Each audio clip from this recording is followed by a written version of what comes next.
नमस्कार मित्रों, मैं आचार्य पंकज आपका स्वागत करता हूं वास्तु शिखर में। और जो मैं पिछले कई वीडियो से आपको बार बार बता रहा था कि हम एक नया कोर्स लेके आ रहे हैं जो वास्तु का होगा, एस्ट्रोलॉजी का होगा और एस्ट्रो वास्तु का होगा, जिसे हम कनेक्ट कर सकते हैं एस्ट्रोलॉजी और वास्तु का। इसके बाद एक न्यूमरो वास्तु पे भी लेंगे, क्योंकि न्यूमरोलॉजिकली भी हम लोग वास्तु को जज कर सकते हैं, न्यूमरोलॉजिकली भी चूज कर सकते हैं कि कैसे कौन से नंबर व्यक्ति के घर के कौन सा दरवाजा अच्छा होगा, या कितना डेट ऑफ बर्थ वालों के लिए कौन सा कमरा अच्छा होगा, या कितना डेट ऑफ बर्थ वालों के लिए कौन सा दरवाजा अच्छा होगा। ये जानने के लिए हम न्यूमरो वास्तु भी सीखेंगे। लेकिन सबसे पहले जो फर्स्ट प्रायोरिटी है कि सबसे पहला जो कदम है वास्तु की दिशा में, वो है कि पहले आप वास्तु को समझें, वास्तु क्लासेस लें, उसके बाद स्टेप बाय स्टेप आगे की ओर बढ़ेंगे। सबसे पहले मैं आपको बताता हूं कि वास्तु के कोर्सेज में कौन कौन सा टॉपिक कवर करेंगे, क्या क्या बताएंगे और आप क्या क्या सीखेंगे हमसे वास्तु के बारे में। तो सबसे पहले बात करते हैं कि वास्तु कोर्स में हमने लिखा है बेसिक टू एडवांस, यानी ना बेसिक ना कोई मिडिल है, सिंगल कोर्स है। वो बेसिक से लेके एडवांस तक है। इसमें कोई ये सिस्टम नहीं है कि इस कोर्स में मैं आपको ये चीज़ नहीं बताऊंगा, ये एडवांस वाले कोर्स का होगा। जनरली लोग ऐसा ही करते हैं, एक ही कोर्स को 5 तरीके से तोड़ के बताते हैं। बेसिक है, नॉर्मल है, फिर ये एडवांस कोर्स है, और वो अलग अलग तरीके से डिफरेंशिएट करते हैं। बट उसकी रिक्वायरमेंट नहीं है। आप एक कोर्स में सब कुछ सीख सकते हैं, और वो हर चीज़ जो एडवांस में सिखाया जाता है या वास्तु से संबंधित कोई भी सवाल आपके मन में आता है, उस हर सवाल का जवाब दिया जाएगा। ये एक्सक्यूज नहीं होगा कि ये इस कोर्स में नहीं, वो अगले कोर्स में है। तो अब शुरू करते हैं स्टेप बाय स्टेप कि क्या सीखेंगे वास्तु में।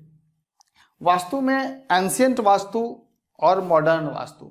अब क्या है कि एंशिएंट वास्तु को तो आप फॉलो नहीं कर सकते। कारण क्या है कि पुराने समय में बहुत ज़्यादा ज़मीन हुआ करता था, घर बनाने के बहुत स्पेस होते थे।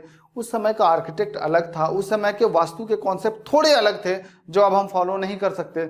उस समय जनरली गांव में आप जाते होंगे, घर से बाहर टॉयलेट बनाते थे, इसलिए राहु की एनर्जी घर में आती नहीं थी। अब क्या है कि टॉयलेट घर में बनाने हैं, एक से ज़्यादा टॉयलेट बनाना है, तो इसलिए वो वास्तु एंशिएंट वास्तु को अब हम मॉडर्न वास्तु में बिल्कुल फॉलो कॉपी नहीं कर सकते। हाँ, वास्तु सिस्टम सेम है, लेकिन मॉडर्न तरीके से समझना पड़ेगा कि अपार्टमेंट के अंदर जो फ्लैट बने हैं उसका वास्तु कैसे होगा, फैक्ट्रीज बन रहे हैं उसका वास्तु कैसे होगा, या फिर जो डुप्लेक्स सिस्टम है घर का उसका वास्तु कैसे होगा। सबका अलग अलग थ्योरी समझेंगे। तो हम बताएंगे आपको एंशिएंट समय में कैसे वास्तु होता था और अब मॉडर्न स्टाइल में हम कैसे वास्तु करेंगे। तो फिर हम लोग पढ़ेंगे 5 तत्वों के बारे में कि 5 तत्वों का कैसे एक दूसरे से कनेक्शन है। अर्थ एलिमेंट का लाइफ में क्या क्या रोल है, वाटर एलिमेंट का क्या क्या रोल है, फायर एलिमेंट का क्या रोल है, एयर का क्या रोल है, स्पेस आकाश का क्या रोल है, अग्नि का क्या रोल है। सबको हम इंडिविजुअली अलग अलग से स्टडी करेंगे। और दूसरी चीज़ है एक दूसरे को क्रिएट करते हैं, कैसे एक दूसरे को क्रिएट करते हैं, कैसे एक दूसरे को डिस्ट्रॉय करते हैं। इन 5 तत्वों के बारे में पढ़ेंगे। ये सब बेस है, अगर ये स्ट्रांग नहीं है तो वास्तु नहीं कर पाएंगे। तो सबसे पहले हम बेस को पढ़ेंगे। नेक्स्ट है बैलेंसिंग ऑफ द 5 एलिमेंट्स, कैसे एक दूसरे को बैलेंस करते हैं, या कोई तत्व खराब है तो उसको कैसे हमें बैलेंस करना है। थ्योरी ऑफ 5 एलिमेंट, यानी 5 तत्वों के बारे में अलग अलग से समझना है। क्रिएशन, कंट्रोल और बैलेंसिंग, कैसे क्रिएट करते हैं, कहीं पे मान लीजिए वो जल तत्व नहीं है तो कैसे क्रिएट करना है, कैसे बैलेंस करना है, कैसे कंट्रोल करना है, कैसे वो एक दूसरे को डिस्ट्रॉय करते हैं, कैसे एक दूसरे को सप्रेस करते हैं, दबाते हैं, कैसे एक दूसरे को बढ़ाते हैं। ये सारी चीजें हम पढ़ेंगे। फिर हम पढ़ेंगे कि जो 16 जोन है टोटल, ऐसे 8 दिशा सुना होगा आपने, ईस्ट वेस्ट नॉर्थ साउथ, 4 दिशाएं, और साथ में 4 कॉर्नर होते हैं, नॉर्थ ईस्ट नॉर्थ वेस्ट और साउथ वेस्ट। लेकिन इन 8 दिशाओं के बाद 8 उप दिशा हैं। वो 8 उप दिशा हैं, जैसे नॉर्थ और नॉर्थ ईस्ट के बीच में एक आता है नॉर्थ नॉर्थ ईस्ट है। तो टोटल जो डायरेक्शन आते हैं वो 16 डायरेक्शन आते हैं। हम लोग जो स्टडी करेंगे वास्तु, उसमें 16 डायरेक्शन के अनुसार करेंगे। तो उन सभी 16 डायरेक्शन के बारे में पढ़ेंगे कि नॉर्थ ईस्ट है, ईस्ट नॉर्थ ईस्ट है, ईस्ट साउथ है, ईस्ट है, साउथ ईस्ट है। ये सभी डायरेक्शन, टोटल 16 डायरेक्शन है, और सभी डायरेक्शन कुछ ना कुछ बताते हैं अपने बारे में। उन सबसे जैसे नॉर्थ ईस्ट है तो मेडिटेशन है, विजडम है, क्लैरिटी ऑफ माइंड है, विजन है, आपका ये आज्ञा चक्र है। तो नॉर्थ ईस्ट हो गया, तो नॉर्थ ईस्ट से क्या क्या प्रॉब्लम्स आती हैं, नॉर्थ ईस्ट को कैसे बैलेंस करते हैं, नॉर्थ ईस्ट से हम क्या क्या क्रिएट कर सकते हैं, ये सारी चीजें स्टडी करेंगे। वैसे ही सारी डायरेक्शन को स्टेप बाय स्टेप आगे बढ़ेंगे। फिर है साउथ साउथ ईस्ट है, फिर साउथ है, फिर साउथ साउथ वेस्ट है, साउथ वेस्ट है, फिर वेस्ट साउथ वेस्ट है। ये सारी डायरेक्शन हम स्टेप बाय स्टेप पढ़ते जाएंगे। फिर वेस्ट साउथ वेस्ट है, वेस्ट है, वेस्ट नॉर्थ वेस्ट है, नॉर्थ वेस्ट है, नॉर्थ नॉर्थ वेस्ट है, नॉर्थ है, ये और साथ में नॉर्थ नॉर्थ ईस्ट है। यानी टोटल जो डायरेक्शन है वो 16 है। इन 16 डायरेक्शन के बारे में स्टडी करेंगे कि इन 16 डायरेक्शन का हमारे लाइफ में क्या रोल है। हर डायरेक्शन कुछ ना कुछ अपने बारे में बताते हैं। जैसे अग्नि का काम है आपकी लाइफ में एक ऊर्जा का क्रिएशन देना, अग्नि का काम है आपकी लाइफ में फाइनेंस को बढ़ाना, अग्नि का काम है पेट को ठीक रखना, ईशान कोण का काम है माइंड को ठीक रखना, वास्तु पुरुष का मस्तिष्क है, आज्ञा चक्र है हेल्थ को ठीक रखना, साउथ वेस्ट का काम है रिलेशन को मजबूत करना, साउथ का काम है रिलैक्सेशन देना। तो जिस डायरेक्शन में अगर वास्तु दोष होता है लाइफ में उसी डायरेक्शन से रिलेटेड ही प्रॉब्लम आती है।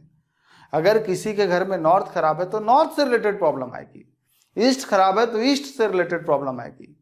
तो सभी 16 डायरेक्शन को स्टडी करेंगे कि कहाँ पे क्या वास्तु दोष होता है, तो क्या परेशानी आती है और फिर उसको कैसे बैलेंस करते हैं। फिर हम पढ़ेंगे वास्तु पुरुष मंडल।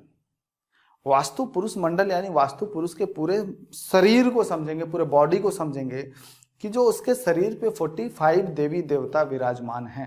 उन 45 देवताओं का अपना एक अलग अलग रोल है। जैसे ब्रह्म हैं, शिव हैं, पितृ हैं, यम हैं, सभी देवी देवता, राक्षस हैं, देवता हैं, सभी विराजमान हैं। मैं स्टोरी बताऊंगा क्लासेस में कि कैसे वास्तु पुरुष का निर्माण हुआ और कैसे वास्तु पुरुष के शरीर पे देवता और राक्षस सारे लोग बैठ गए और कैसे उसको जमीन पे औंधे मुंह दबाए रखें। तो उन सभी ऊर्जाओं का अपना एक अलग अलग रोल है। उन सभी का एक क्रिएशन है कि ब्रह्म से ही सभी ऊर्जा का जागरण होता है। तो हम लोग ब्रह्म के बारे में पढ़ेंगे, फिर धीरे धीरे सभी देवता के बारे में समझेंगे, सभी राक्षस के बारे में समझेंगे और उनके सबका अपना अपना एक रोल है। ये डेप्थ है वास्तु का और इन सब चीज़ों को अगर आप समझते हैं तो आप बड़े आसानी से वास्तु कर पाएंगे। फिर मर्म स्थान है। मर्म स्थान जैसे हमारे शरीर में, बॉडी में कई सेंसिटिव पॉइंट होते हैं जहाँ पे चोट लगने के बाद व्यक्ति की मृत्यु हो सकती है या जहाँ चोट लगने के बाद व्यक्ति बहुत घायल हो जाता है, वैसे ही वास्तु पुरुष के शरीर पे भी कई मर्म स्थान होते हैं। अगर उस मर्म स्थान पे अगर पिलर डाल दिया जाए, उस मर्म स्थान पे अगर कोई प्रॉब्लम क्रिएट किया जाए तो वास्तु पुरुष बीमार पड़ जाता है, वास्तु पुरुष का शरीर खराब होने लगता है। तो वही परिस्थितियां घर में रहने वाले लोगों पे आने लगती है। जैसे कई बार मर्म स्थान पे कई बार वास्तु ऐसा होता है जैसे फ्रिज रख दिया, अब इतना हैवी आइटम जैसे ही मर्म स्थान पे रखते हैं तो सभी लोगों के बॉडी में पर्टिकुलर उसी जगह पे पेन शुरू हो जाता है। तो कैसे उसको करेक्ट करना चाहिए, फ्रिज हटाते हैं और दर्द खत्म हो जाता है, नहीं तो एम्स तक लेके भागते रहिए पेशेंट को और वहां भी डॉक्टर एक ही जवाब देते हैं कि पता ही नहीं चल रहा है या मेडिसिन सूट ही नहीं करता। तो कैसे इन चीज़ों को कोरिलेट करेंगे। फिर वात पित्त कफ है, ये इससे हमारे बॉडी में हेल्थ से रिलेटेड सभी चीज़ों का पता लगा सकते हैं कि वात से संबंधित बीमारी है, पित्त से या कफ से। फिर वास्तु पुरुष के वात पित्त कफ को कनेक्ट करेंगे और फिर उन दोनों को मिला के हम आइडेंटिफिकेशन कर सकते हैं कि पर्टिकुलर बीमारी के लिए घर में पर्टिकुलर इसी जगह पे वास्तु दोष होने की वजह से प्रॉब्लम आई। तो हम सारी चीज़ों को स्टडी करेंगे। अब जैसे देवी देवता है तो सभी एक साथ क्रिएशन नहीं होता। घर बनते समय आप देखेंगे सबसे पहले दीवार यानी बाउंड्री दिया जाता है, तो बाउंड्री देते समय 8 देवता उत्पन्न होते हैं। सबसे पहले ब्रह्म होते हैं, फिर बाकी 8 देवता आते हैं जब हम दीवार खड़ा करते हैं। तो फिर 8 देवता आने के बाद इनके बारे में पढ़ेंगे। फिर क्या है 16 देवता आएंगे कब, जब छत डल जाएगा, जब ऊपर छत डाल देते हैं तो फिर 16 देवी देवता का निर्माण होता है। फिर उसके बाद फिर जब हम फाइनलाइज करते हैं तो फिर जो 16 देवी देवता बनते हैं, टोटल मिला के हम 45 देवी देवता के बारे में पढ़ेंगे कि 45 देवी देवता क्या हैं, सबकी स्टोरी है, सबकी स्टोरी पढ़ेंगे, सबकी प्रतिमा विज्ञान है, सबका फोटो है, उस फोटो से संबंधित स्टडी करेंगे। तब पता चलेगा कि ब्रह्मा जी का क्या स्वरूप है, ब्रह्म स्थान का क्या महत्व है, ब्रह्मा जी को हंस पे बैठा हुआ क्यों दिखाया गया है, यानी हंस का स्वभाव कैसा होता है। तो ब्रह्म स्थान की ऊर्जा का भी स्वभाव ऐसा ही होता है। तो इसके बाद फिर आगे बढ़ेंगे। फिर है कि एक जब हमने घर में 5 तत्व समझ गए, घर में देवी देवता के बारे में समझ गए, 16 डायरेक्शन निकालने के लिए समझ गए। अब ये सारा चीज आ गया, फिर पढ़ेंगे कैसे हमें ग्राफ बनाना है। ग्राफ का मतलब समझिए कि कई बार क्या होता है कि घर इतना लंबा या कई पोर्शन इतना कटा होता है, तो जब आप घर के ब्रह्म स्थान में जाएंगे आप देखेंगे कि उसका डिस्टेंस कुछ है ही नहीं। यानी घर के सेंटर में खड़े हैं तो ईस्ट लगेगा कि 60 फीट है, और जब बात करेंगे कि साउथ वेस्ट कितना है तो पता चलेगा कि 5 फीट है। आप समझिए कि साउथ वेस्ट की एनर्जी 5 फीट और ईस्ट की एनर्जी 60 फीट, कितना गैप हो गया, 5 और 60, बहुत फर्क हो जाता है। तो उससे क्या होती है, साउथ वेस्ट की एनर्जी बनती नहीं है और ईस्ट की एनर्जी जरूरत से ज्यादा बन जाती है। इसका एक तरीका है कि हम उसका पहले ग्राफ बनाएंगे और ग्राफ बनाने के बाद एनालाइज करेंगे कि कौन कौन सी एनर्जी को ऊपर की ओर ले जाना है, कौन सी एनर्जी को नीचे की ओर लाना है, और एक मिडिल लाइन में मिला के सभी एनर्जी को बैलेंस करना। इसको कहते हैं ग्राफ बनाना। उसके बाद हम आपको बताएंगे ग्राफ बनाने के लिए बहुत सिंपल है, सॉफ्टवेयर देंगे, आप जैसे ही डिटेल इंटर करेंगे लंबाई चौड़ाई, वो ऑटोमेटिक वो आपको ग्राफ बना के दे देगा, कोई बहुत मुश्किल नहीं होता। तो उसके बाद ये हम ग्राफ बना लेते हैं। इसके बाद है एंट्रेंस। घर में बहुत ही महत्वपूर्ण पार्ट है घर के मुख्य द्वार का, यानी घर का अगर एंट्रेंस अच्छा है तो मैंने जो ऑब्जर्व किया कि घर में कुछ वास्तु दोष है, लेकिन अगर एंट्रेंस अच्छा है तो उस वास्तु दोष का उतना प्रभाव नहीं आता जितना आना चाहिए। कई बार हमने ऑब्जर्व किया कि इतना खराब घर बनने के बाद सिर्फ एंट्रेंस अच्छा होने से पूरी वास्तु को बैलेंस करके रखा है। इसका मतलब 50% से अधिक वास्तु अकेले मुख्य दरवाजा बैलेंस कर लेता है। तो फिर हम लोग एंट्रेंस पढ़ेंगे कि टोटल जो 32 दरवाजे होते हैं, जैसे 16 डायरेक्शन हुए तो एक दिशा कितना हुआ 22.5 डिग्री का, total 360 divided by 16 equal to 22.5। तो 22.5 डिग्री का जो एक डायरेक्शन हुआ वो 22.5 डिग्री को अब दो भाग में बांट दीजिए, यानी 11.25 डिग्री। टोटल जो दरवाजे बने वो कितने बने, 32 दरवाजे, 16 इंटू 2, तो टोटल 32 डोर्स में कौन कौन सा दरवाजा अच्छा है। फिर हम लोग एस्ट्रोलॉजी आगे पढ़ेंगे तो एस्ट्रो वास्तु आता है, तब आपको समझ में आएगा कि कौन से ग्रह आने के लिए कौन सा दरवाजा सूट करता है। लेकिन ऐसे भी हर दिशा में कुछ दरवाजे बहुत अच्छे होते हैं, जैसे ईस्ट है तो तीसरा चौथा बहुत अच्छा होता है, साउथ है तो अच्छा होता है, तीसरा चौथा ले लीजिए, वेस्ट में भी 3rd 4 अच्छा होता है, नॉर्थ में भी 3rd 4 अच्छा होता है। उन 3rd 4 की क्या प्रकृति है, अगर किसी का कोई गलत दरवाजा खुला है तो उसके क्या प्रभाव पड़ रहे हैं। यानी हम लोग 32 दरवाजे को अलग अलग पढ़ेंगे कि हर दरवाजे से लाइफ में क्या क्या रूल होता है, हर दरवाजे से लाइफ में क्या क्या फर्क पड़ता है, क्या क्या प्रभाव पड़ता है, और उसको करेक्शन कैसे करें और कैसे एनालाइज करें कि मुख्य दरवाजा कहाँ पे रखेंगे तो बहुत अच्छा होगा। तो हम लोग पढ़ेंगे लोकेशन, कैसे बेनिफिट मिलता है उससे, और मेन एंट्रेंस का हमारे लाइफ में क्या इंपॉर्टेंस है, क्या इंपैक्ट है, वो पढ़ेंगे। फिर दूसरा जो सबसे महत्वपूर्ण पार्ट है वो है बाथरूम का, टॉयलेट का। मैं बार बार वीडियो बनाता हूं तो लोग कहते हैं कि आप बार बार टॉयलेट पे ही क्यों फोकस करते हैं। फोकस करना पड़ेगा। जैसे एक ज्योतिष कुंडली देखता है तो बार बार राहु पे क्यों फोकस करता है, क्योंकि राहु की वजह से लाइफ में मल्टीपल प्रॉब्लम्स आते हैं। जितने भी लोग की मैं कुंडली देखता हूं वो हमारे पास राहु की दशा में ही क्यों आते हैं।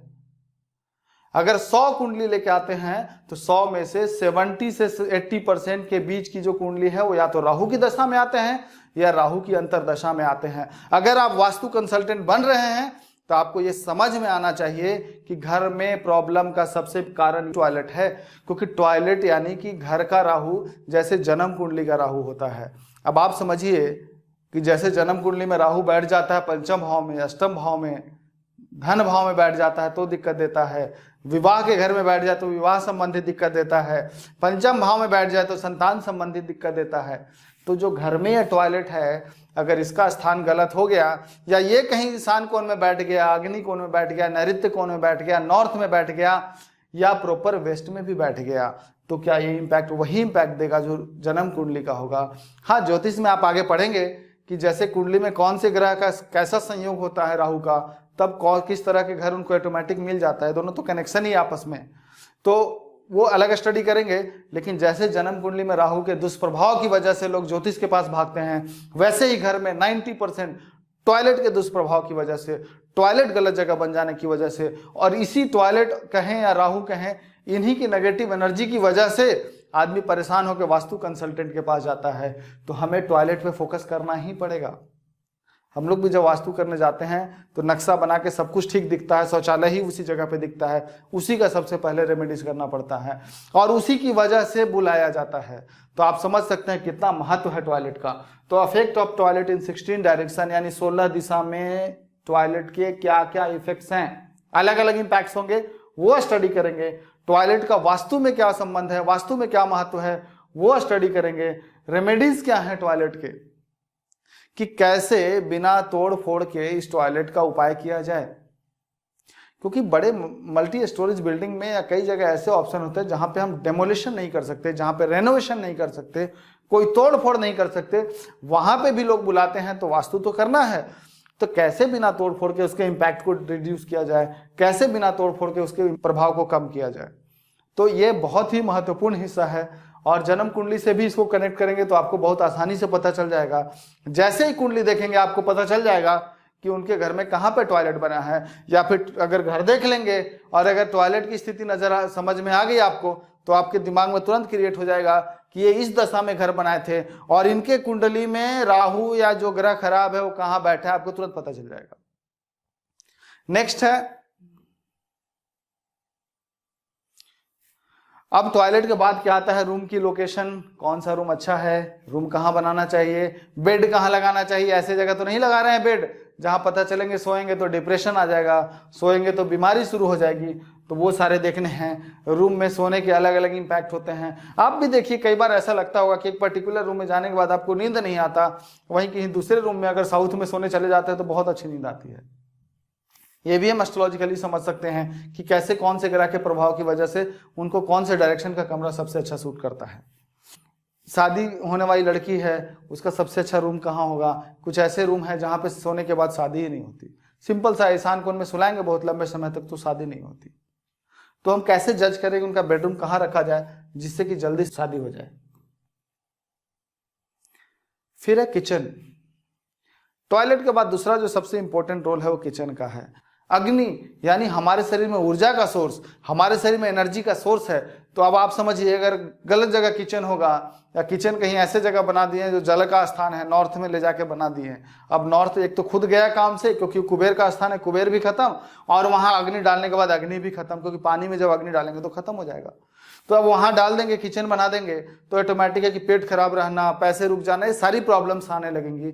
यानी किचन यानी आपके घर के अंदर फाइनेंशियल कंडीशन को देखिए और घर के किचन को देखिए, दोनों का सेम कनेक्शन है। किचन अग्नि यानी कि हमारे लाइफ में कैश एंड लिक्विड पार्ट होता है, तो किचन का प्लेस बहुत सोच समझ के रखना चाहिए। तो किचन का सबसे अच्छा स्थान क्या है।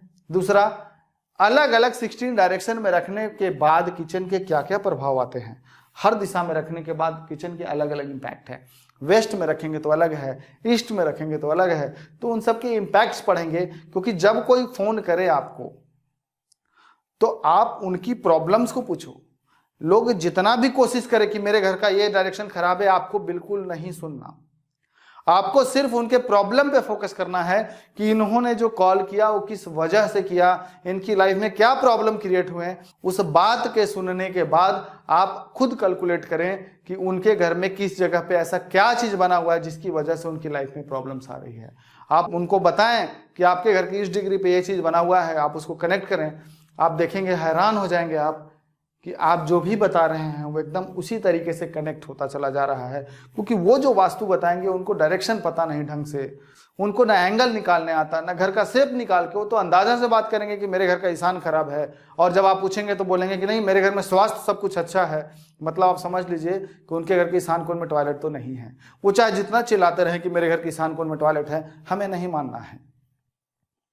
तो उनके घर में प्रॉब्लम सुनने के बाद कहां वास्तु दोष है ये आप कनेक्ट कर लेंगे इस वास्तु कोर्स के बाद। नेक्स्ट है, लिविंग रूम कहां रहना चाहिए, लॉकर कहां रखना चाहिए जहां पे सेविंग हो सके। कई ऐसे जगह हैं डिस्पोजल जोन होता है, वहां जाके लॉकर रखेंगे, सारा का सारा फंड डालते जाएंगे, सारा डिस्पोज होता चला जाएगा। तो लॉकर रूम का प्लेस कहां रहेगा, बालकनी बनाना है नहीं बनाना, किस डायरेक्शन में बनाना है, कितना एरिया लेना है, बालकनी को वास्तु में लेना है नहीं लेना, यानी ब्रह्म स्थान निकालते समय कई बार नहीं लेना पड़ता है। नेक्स्ट है वास्तु पोस्ट सर्वेंट रूम को कहाँ से ऐसा जगह रखें जहां पे उसकी ऊर्जा बनी रहे, जहां पे वो हावी ना हो पाए आप पे। फिर वास्तु के अनुसार से स्टोर रूम का स्थान कहाँ होना चाहिए।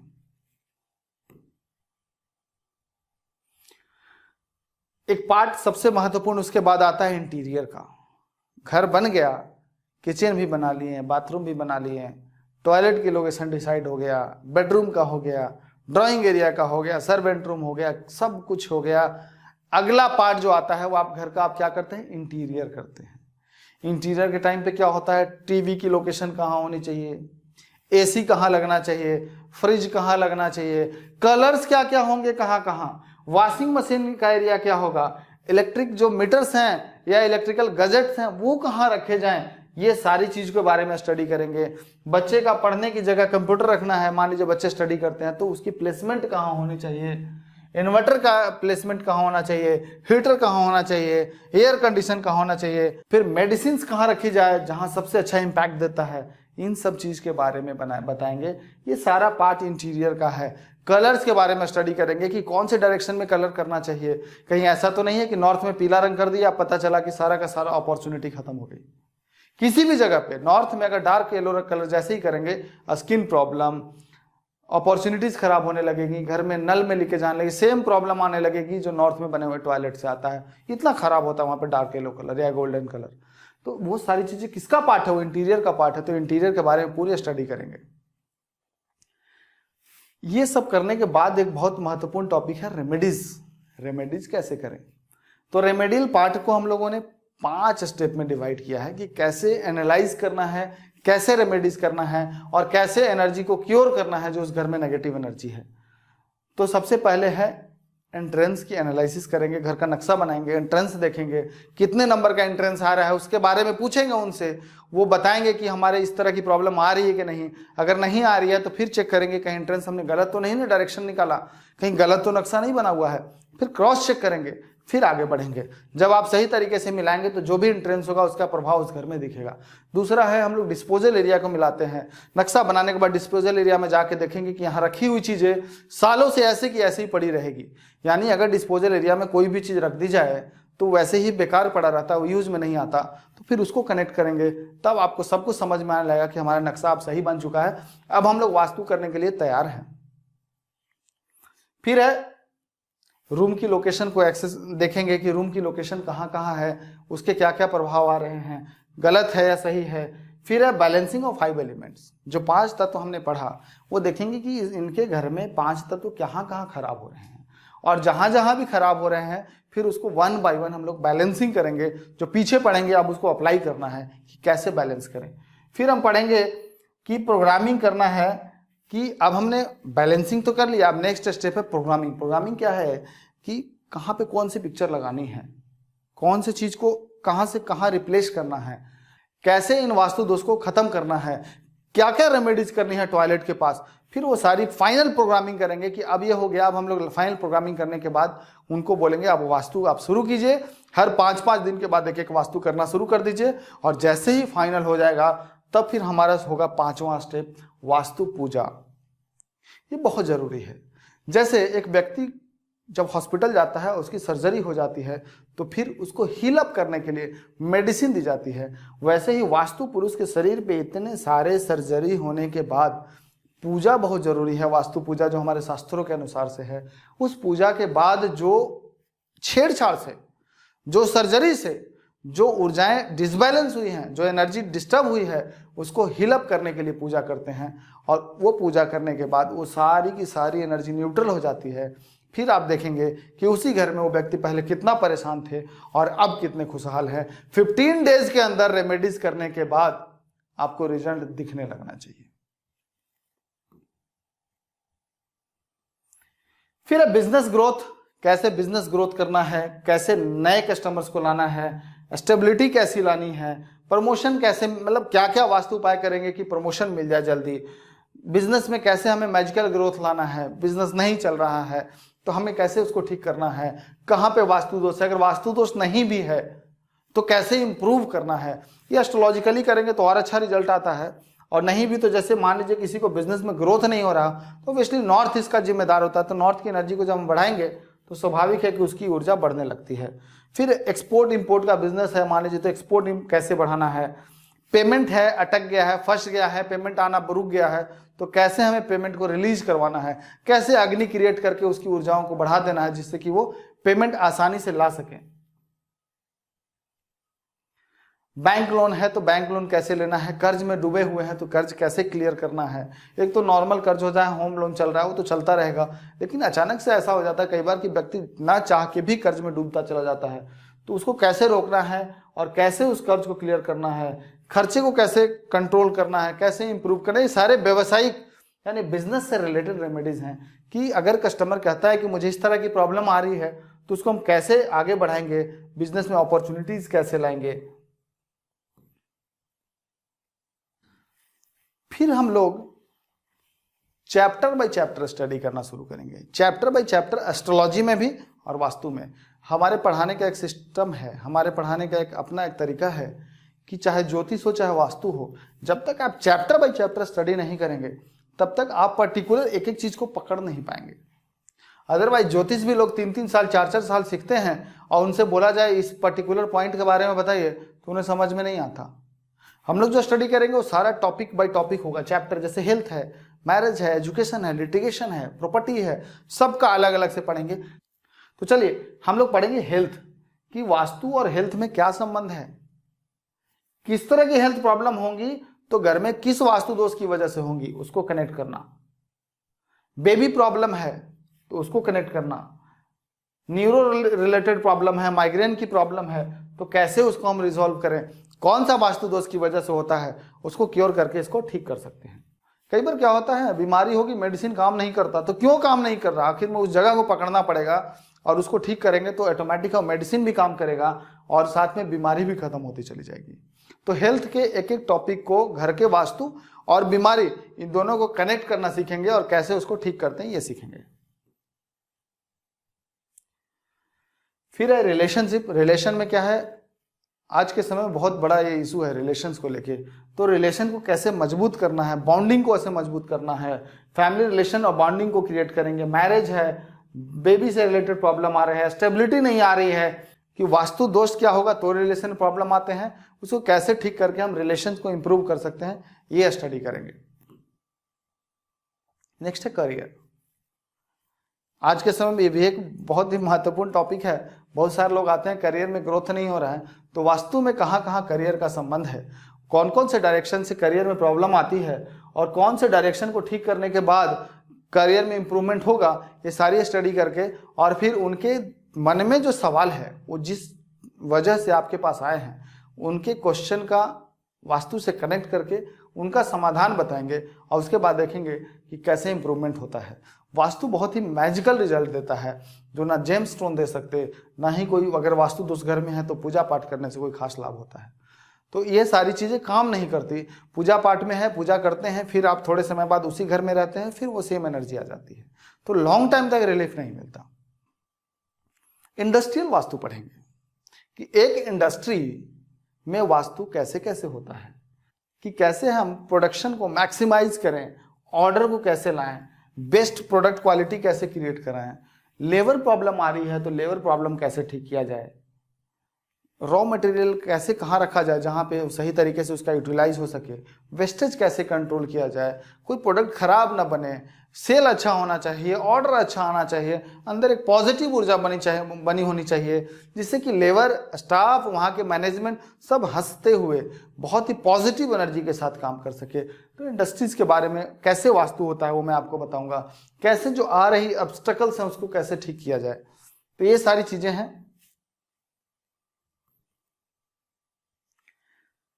फिर हम लोग स्पेशल वास्तु पढ़ेंगे, जैसे स्कूल में, स्कूल का वास्तु अलग होता है, घर का वास्तु अलग होता है, तो स्कूल में वास्तु कैसे करना है, क्लासरूम की लोकेशन कहाँ रखनी है, जो आपके प्रिंसिपल का जगह कहाँ होगा, टीचर्स की मीटिंग प्लेस कहाँ होगी, वो सारी चीज़ें डिसाइड करेंगे। एंट्रेंस के लिए सेम कैलकुलेशन होता है। फिर इंडस्ट्रीज का जो मैंने बताया, इंडस्ट्रीज कैसे करना है, ऑफिस का वास्तु कैसे करना है, एक शॉप है तो उसका एंट्री कैसे क्रिएट करना है, उसका वास्तु कहाँ कैसे करना है, उसका वास्तु कैसे करना है, कहाँ पे सामान रखने से जो प्रोडक्ट नहीं सेल हो रहा था वो जल्दी सेल हो जाता है, ये सारी चीज़ें हैं। हॉस्पिटल का वास्तु अलग है कि ऑपरेशन थिएटर कहाँ बनेगा, एंट्रेंस कहाँ रखेंगे, मेडिसिन रूम कहाँ होंगे, नर्सिंग रूम कहाँ होंगे, वो सारी चीज़ें हम लोग पढ़ेंगे हॉस्पिटल के बारे में। घर के बारे में तो है ही, घर तो सबसे बेस है। सेम है रेमेडीज जो मैंने बताया कैसे कैसे रेमेडीज करते हैं, वो जो 16 डायरेक्शन निकालने का टेक्निक क्या है, उसको कैसे करेक्ट करना है। फिर एलिमेंट स्ट्रिप है, कई बार कुछ जगह तोड़ फोड़ नहीं कर सकते, मजबूरी है, कुछ नहीं कर सकते रेनोवेशन से रिलेटेड, तो हमें कैसे उसमें एलिमेंटल स्ट्रिप यूज करके उसको कंट्रोल करना है, ये लास्ट ऑप्शन है। ऐसे कोशिश करेंगे, हमारे पास कई सारे रेमेडीज होती हैं, कुछ नहीं कर सकते तो एलिमेंटल स्ट्रिप यूज करना ही पड़ेगा। फिर है कि कोई नेगेटिव एलिमेंट्स हैं तो उसको हम कैसे ब्लॉक करें। फिर दरवाजे गलत बने होते हैं, अब दरवाजा चेंज नहीं कर सकते, फिर हम उसको कैसे ब्लॉक कर सकते हैं, उसके ब्लॉकिंग मेथड्स हो गए, ये सारी स्टडी करेंगे। फिर है उसका जो ऊर्जा है, स्पेस की जो ऊर्जा है उसको कैसे प्रोग्राम करना है, उसके टेक्निक्स बताऊंगा कि कैसे उन स्पेस एनर्जी को हम बैलेंस करें। सिंबॉलिक एक्टिविटीज होती हैं, जिससे कई पिक्चर्स होते हैं, कई फोटो होते हैं जिसे लगाते हैं, तो सिंबॉलिक क्या हमारे सबकॉन्शियस माइंड में इंपैक्ट करता है। अब जब सुबह उठते हैं उस चीज को पर्टिकुलर उस डायरेक्शन पे देखते हैं तो वो माइंड में एक अलग सी ऊर्जा क्रिएट करती है। एक दिन, 2 दिन, महीना, 2 महीना, बार बार जब आप उस चीज को देखते जाते हैं तो आपकी सबकॉन्शियस माइंड की प्रोग्रामिंग इस तरीके से हो जाती है कि वो पिक्चर की वजह से आपकी लाइफ में इंप्रूवमेंट आने शुरू हो जाते हैं। तो वो पढ़ेंगे। 2D टेक्निक है, 3D टेक्निक है, ये सारी टेक्निक्स बताऊंगा कि कैसे हमें इसको यूज करके इसको बैलेंस करना है। पिरामिड कैसे यूज करते हैं, आजकल मैं देखता हूं पिरामिड के नाम पे लोग घर में 20-20 पिरामिड लगा के आ जाते हैं, वो नहीं करना है। पिरामिड 1 या 2 मैक्सिमम यूज करना है, और उसको कहाँ यूज करना है, उसको कैसे यूज करते हैं, कैसे नॉर्थ साउथ जोन एक्सिस मिला के उसको रखा जाता है, तो पिरामिड की टेक्निक है। कट जोन होता है, अचानक से देखते होंगे कई बार किसी का बोलते हैं कि नॉर्थ ईस्ट कटा हुआ है, तो कटा हुआ है तो अब ऐसा तो नहीं कि वास्तु करने जाएंगे तो बोलेंगे बना दो, वो तो उनको ही पता है, नहीं बना सकते, उनका जमीन नहीं है वहां पे, तो कैसे उसको बढ़ाएं, तो कट जोन की बैलेंसिंग कैसी करनी है। फिर ये जो मैंने बताया अभी थोड़ी देर पहले सिंबॉलिक एनर्जी है, कि सिंबॉलिक एनर्जी से हमारे सबकॉन्शियस माइंड की प्रोग्रामिंग करता है। आप जिस डायरेक्शन में जो चीज़ बहुत अच्छा होता है उसको वहाँ जब रख देते हैं, उसको जब आप सुबह उठ के या कभी भी आप देखते हैं, बार बार देखते हैं, तो आपकी माइंड में उस तरह की प्रोग्रामिंग हो जाती है, फिर आपकी लाइफ में उसी तरह से पॉजिटिव एनर्जी आती है। तो सिंबॉलिक एनर्जी है, सबसे आखिरी ऑप्शन है, इसको सबसे लास्ट में यूज करेंगे। पिरामिड हो गया, क्रिस्टल हो गया, कि क्रिस्टल की इस्तेमाल कैसे करना है, ये सारी चीज़ों का इस्तेमाल बहुत सोच समझ कर करना पड़ता है। ऐसा नहीं कि जहाँ मर्जी वहाँ पिरामिड रख दिए या जहाँ मर्जी वहाँ क्रिस्टल लगा दिए, तो उसको कैसे लगाना है, उसकी एनर्जी को समझना पड़ेगा। उनकी कुंडली में एक बार एनर्जी को समझ के ही क्रिस्टल को यूज कर सकते हैं, अदरवाइज बहुत सारी प्रॉब्लम क्रिएट कर सकती है। मान लीजिए शनि खराब है, वेस्ट डायरेक्शन में जाके पिरामिड रख देंगे, उनकी लाइफ और ज़्यादा खराब हो जाएगी, इसलिए वो समझना पड़ेगा। फिर पंचकोश की बात करेंगे। जैसे हमारे शरीर के अंदर 5 कोश है, जो अंदर की तरफ है वही बाहर की तरफ है, तो पंच कोश की एनर्जीज को समझेंगे कि कैसे अनन्नमय कोश काम करता है, प्राणमय कोश है, मनोमय कोश है, विज्ञानमय कोश और आनंदमय कोश। इस पंच कोश की वजह से ही हमारा जीवन चलता है, इसी से हमारी लाइफ में पॉजिटिविटी आती है। ये एक तरीके से आप यूं समझे, physical body, energy body, emotional body, wisdom body और जो स्पिरिचुअल बॉडी है, ये सारा का सारा कैसे कनेक्ट होता है एक दूसरे से और कैसे वर्क करता है हमारी लाइफ में।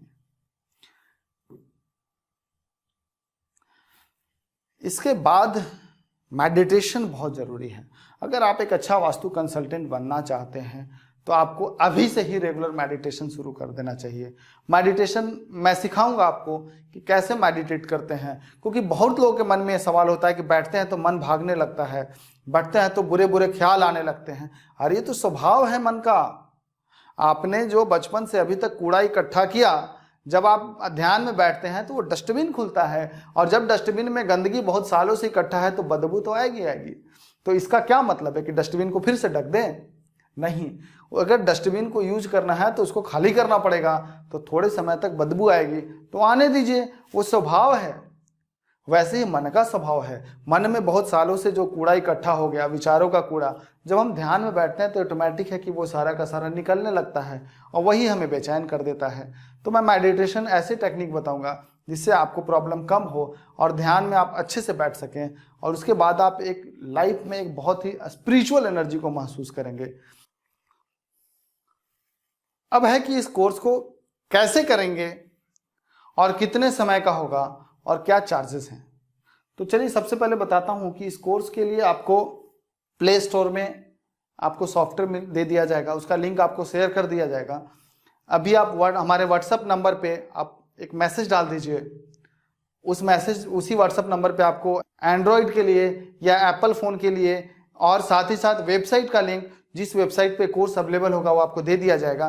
तो कोर्स में सबसे पहले है कि ये एक कोर्स वास्तु का कोर्स 3 महीने का होगा, सेम एस्ट्रोलॉजी का कोर्स 3 महीने का होगा, फिर हम लोग करेंगे एस्ट्रो वास्तु का कोर्स। तो वास्तु का कोर्स 3 महीने का होगा, लगभग ड्यूरेशन जो है वो 60 आवर का होगा, जिसमें हम एवरी वीक 3 घंटे का 45 मिनट के 4 चैप्टर देंगे। जब उन 4 चैप्टर को आप स्टडी कर लेंगे तो आपके मन में कुछ डाउट्स होंगे, वो डाउट्स आप हमसे पूछेंगे और डाउट्स को क्लियर करने के लिए 2 से ढाई घंटे का हम फिर एक लाइव क्लास देंगे आपको उसी वीक में, जिससे कि आपको क्लियर हो जाए कि आपने जो 1 वीक के अंदर जो स्टडी किया उसमें ये डाउट्स थे, वो डाउट्स हमने क्लियर कर दिया। फिर नेक्स्ट वीक में आपको सेम अगला चैप्टर मिलेगा, फिर उससे संबंधित डाउट्स हैं वो क्लियर करेंगे। इस बीच में मैं आपको इस तरीके से पढ़ाऊंगा कि आप पूरा कोर्स होने से पहले, यानी जैसे ही 2-3 सप्ताह होता है, आप प्रैक्टिकल करना शुरू कर दें, क्योंकि जब आप प्रैक्टिकल देखने लगेंगे तो आप जल्दी सीखेंगे, ज़्यादा सीखेंगे और साथ ही साथ मन में क्वेश्चन भी ज़्यादा आएंगे, और जितने ज़्यादा क्वेश्चन आएंगे उतना अच्छा लगता है मुझे बताने में। तो जितने ज़्यादा आप प्रैक्टिस करेंगे उतने तरह के क्वेश्चन आएंगे, फिर मैं सबका जवाब दूंगा हर सप्ताह लाइव आके 2 से ढाई घंटे 3 घंटे जितना भी टाइम लगता हो, आप सभी का जवाब देने के बाद ही हम लोग लाइव बंद करेंगे। साथ ही साथ कोर्स में आपको बेनिफिट मिलेगा कि लाइफ टाइम मेंबरशिप, यानी वेबसाइट पे आपको लाइफ टाइम मेंबरशिप दिया जाएगा। कभी भी आपके मन में कोई क्वेश्चन आता है आप पोस्ट कर दीजिए, आपको उसका आंसर दे दिया जाएगा। यानी वास्तु ज्योतिष आप जो भी जानना चाहते हैं, आपको हमेशा कहीं जाने की जरूरत नहीं है, जो भी मन में क्वेश्चन है वो आप डाल दीजिए, आपको उसका आंसर मिलेगा। दूसरा क्या है, टूल किट्स मिलेंगे, जो टूल किट्स बहुत ज़रूरी हैं। जब आप वास्तु करने जाते हैं तो जो भी इक्विपमेंट्स यूज करते हैं, जैसे आपका ऑयल फील्ड इलेक्ट्रिक कंपास होता है, आपके 16 जोन का चक्र होता है वो जिससे हम वास्तु करेंगे, सॉफ्टवेयर होता है जिस सॉफ्टवेयर से ग्राफ निकालेंगे, कैसे नक्शा बनाएं, वो सारी चीज़ें आपको बताया जाएगा कि एंगल कैसे निकालना है, गूगल डायरेक्शन से कैसे एंगल निकालना है, कंपास से कैसे एंगल निकालना है, हर एक थ्योरी जितना हो सकता है वो सब गाइड किया जाएगा आपको।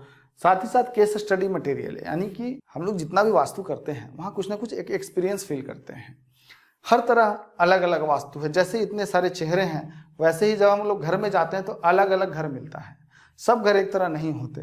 तो उसी तरीके से सबकी एक अलग अलग एक्सपीरियंस फील करते हैं हम लोग। जाते हैं, उनकी कुछ प्रॉब्लम होती है, उनका वास्तु दोष क्या था, उन्होंने क्या बोला, हमने क्या वास्तु दोष देखा, कैसे रेमेडीज बताई, ये सारा का सारा एक मटेरियल बना के हर महीने वेबसाइट पे डाला जाएगा। और साथ ही साथ आपको लाइव क्लासेस में शेयर करेंगे। हमारा टीम का ये मेंबर यहाँ गया था, उन्होंने ऐसे ऐसे देखा, उसके बाद हमने ये उपाय किया और साथ में उनके कैसे रिजल्ट रहे। जब आप जुड़ेंगे तो एक आप हमारे वास्तु शिखर की फैमिली से जुड़ रहे हैं, तो आपकी सारी समस्या का समाधान यहीं मिलेगा, आप एक फैमिली की तरह ही रहेंगे इसमें। साथ में है ई मैगजीन। ई मैगजीन कहने के लिए, क्योंकि ई मैगजीन एक बहुत ज़रूरी चीज़ है।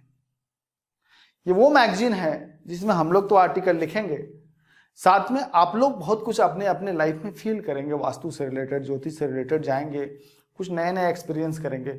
वो आप लिख के हमें देते हैं और वो सारा का सारा आर्टिकल हम अपने मैगजीन में डालेंगे, आपके नाम के साथ हर महीने मैगजीन में आता रहेगा। वो ई मैगजीन आपके लाइफ टाइम रहेगा, जो जो आर्टिकल अच्छे लगेंगे वो सारा ई मैगजीन में डाल दिया जाएगा। और बात है फीस का, तो फीस बहुत ही मिनिमम से मिनिमम रखे हैं, तो शायद उससे संबंधित भी आपको कोई प्रॉब्लम नहीं आएगी।